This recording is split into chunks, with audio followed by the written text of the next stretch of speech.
Hey everyone, welcome to the channel. I wanted to take a look at some of my recovery motivations and answering some of the common questions that I get regarding it on one-to-one calls or in comments on our social media. But before I go on, please subscribe to the channel. If you're interested in our coaching services, please email phil@ocdrecovery.com. We also run webinars weekly as well, and you can come and join and have a chat with us on those as well.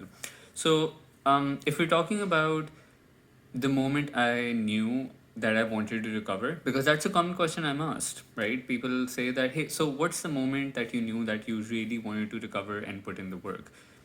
Sorry to break it to you, there wasn't.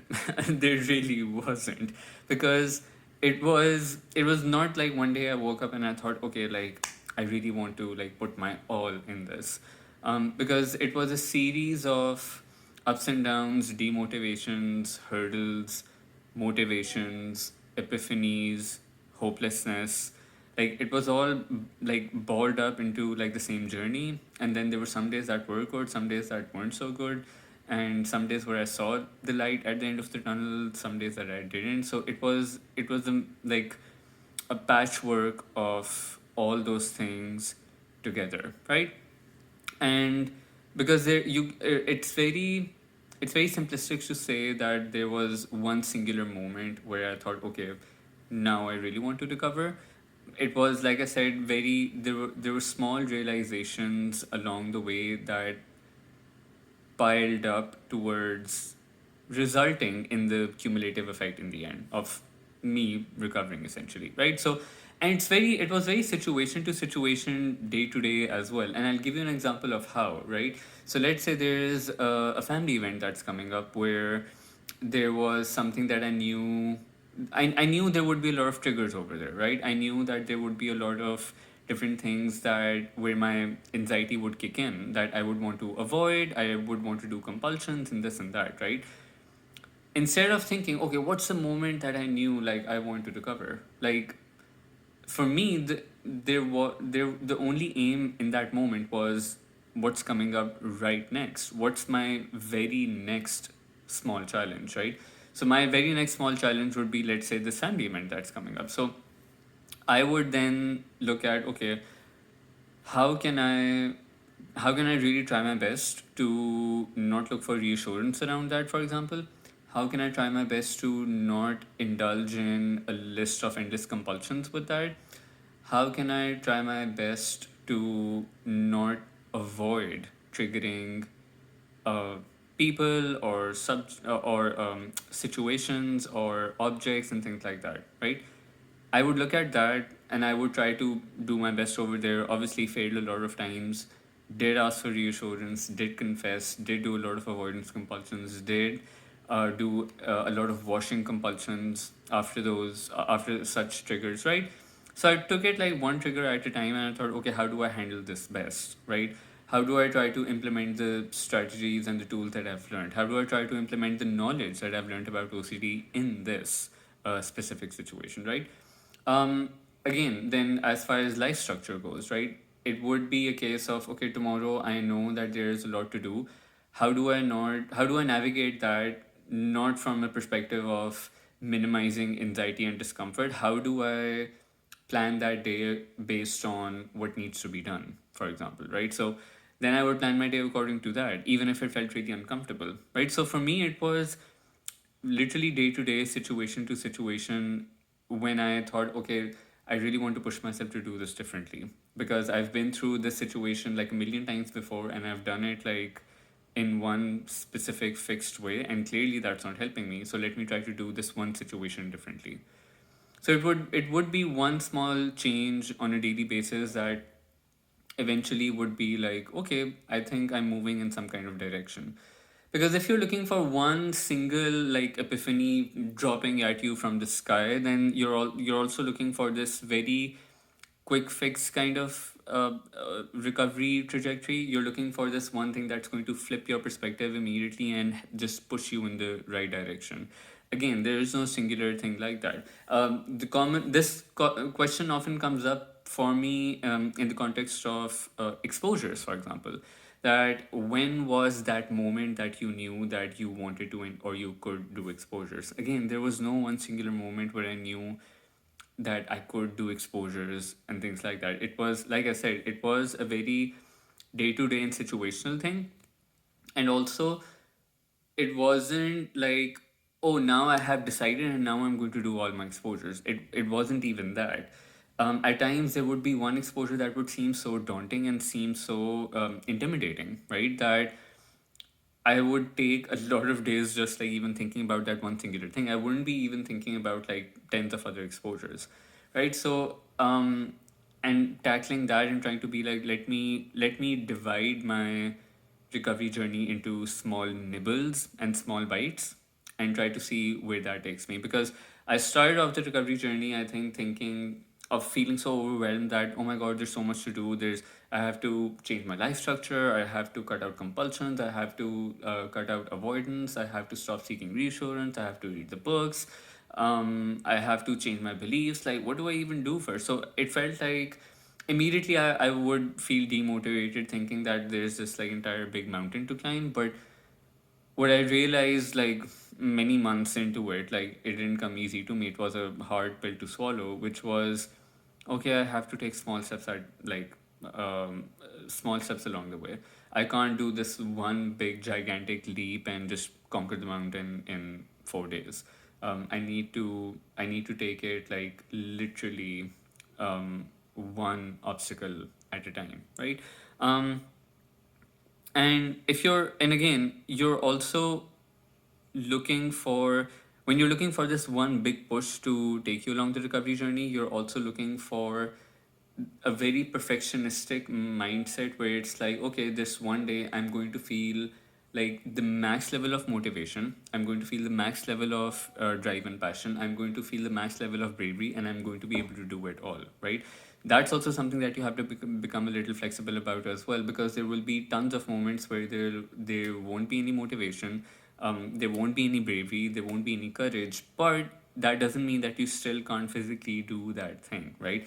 An example I often give is skydiving, right? I think that's one of those things that no matter how many adventures you've done in the past, like if you go for skydiving, you will feel nervous, you will feel anxious, you will have a lump in your throat, you will feel scared, right?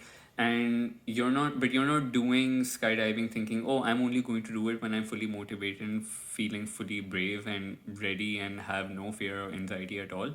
You do it feeling scared, and that actually makes it quite more fun as well when you're doing it feeling scared, right?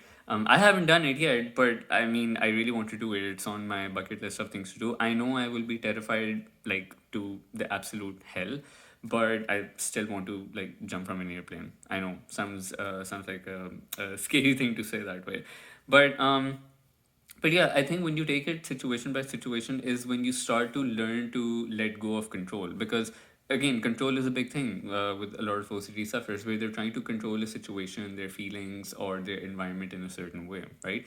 And when you're tackling things little by little, that's how you slowly but surely let go of control. Control is not something that, again, it's not a thing of like one day you're sitting and you're thinking, okay, I have this is all the control I have, I'm just going to let it go. No, like it literally comes up in different ways in different situations, in situations that you might not even realize that you're trying to exert some kind of control, right? In relationships, at work, or when you're trying to analyze your feelings, in so many different aspects you're trying to do that, right? And so letting go of that level of control that you're trying to exert happens one action at a time, right? One challenge at a time, one uh, cutting compulsion at a time, one little avoidance at a time, right? Um, and the other thing I want to touch on was also not blaming other people for your suffering.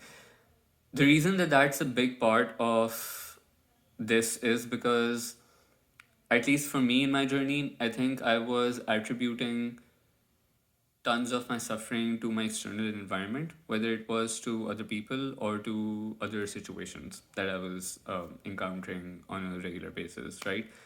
And one of the, not one of the moments, there's several moments of realizations that helped me to help me recover was taking more accountability for myself. And it would happen, like, let's say across the week, there would be like several different small instances where I would observe, and there would be a tiny light bulb moment of like, wait, I'm also blaming other people for my suffering over here. Oh, this is also a situation where I'm doing it. Oh, this is also a situation where I'm doing it, right? And that was a result of trying to really take a second look at a lot of my beliefs and behaviors, right? Trying to deconstruct how I was not accepting my life, myself, and I was not accepting other people, right? As a result of that, when I was trying to take more accountability, is where of my own suffering and trying to take more accountability of my own recovery journey, is when I felt a little more comfortable letting go of control as well, because I knew I was the only one who could do it, right? The control that I was trying to exert on other people was where my like aggression and frustration was rising, in fact.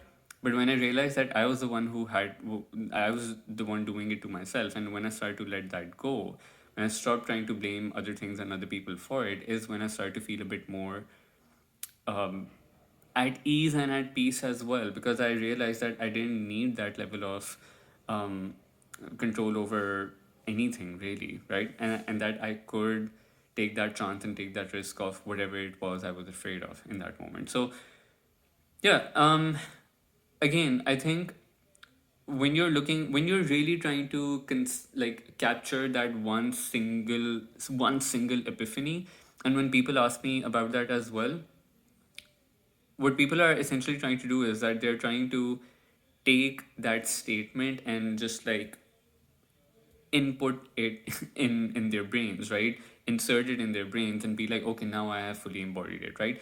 At times people will ask me like, when they ask me or they hear something, they'll say, oh, can you just quickly repeat that? And it's get trying to get that feeling of, okay, this is now imbued in my brain, it has been absorbed in my brain, I have fully like taken it in, I am now really going to let it simmer and really embody it, that kind of thing. Again, don't try to hold on like that rigidly. You don't have to like clench your like paw like jaw. No, sorry, not clench your claws around it. That's what I'm trying to say. You don't have to do that. You don't have to hold on that like rigidly and fiercely, right? It's this like gentle taking in information, like having these realizations and little realizations here and there, changing perspective here and there.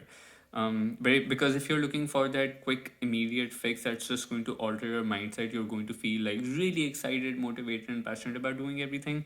Yeah, that's going to be very fleeting. It might come one day and it'll be gone the next day. And that's also driven by you internally as well, because if you're using that as that one requirement to be able to recover, yeah, not gonna happen. It shouldn't be a requirement. That feeling that mindset shouldn't be a requirement.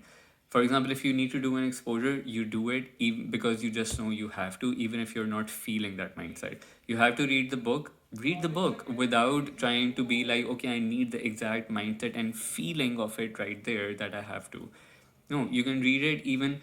I did a lot of my recovery work because demotivation was like had completely taken over my life. I did a lot of my recovery work even feeling like I don't know if this is even going to go anywhere. Honestly, that's how I did a lot of it, even while I didn't see any light at the end of the tunnel or something, right?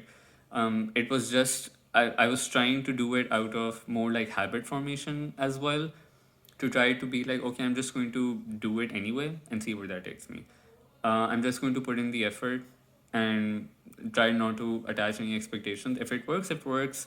If it doesn't, well, I'm going to like then plan ahead according to that, right? So think about some of these things. Think about some of these mindset like aspects as well, and see where that takes you. You don't need one single epiphany moment of like, oh, this is the moment I knew I wanted to recover. No, I mean, it's just a series of small changes and small steps that you take along the way, and that's what makes for the big change eventually in the end, cumulatively. I hope this video helped, and let me know what you think. Bye.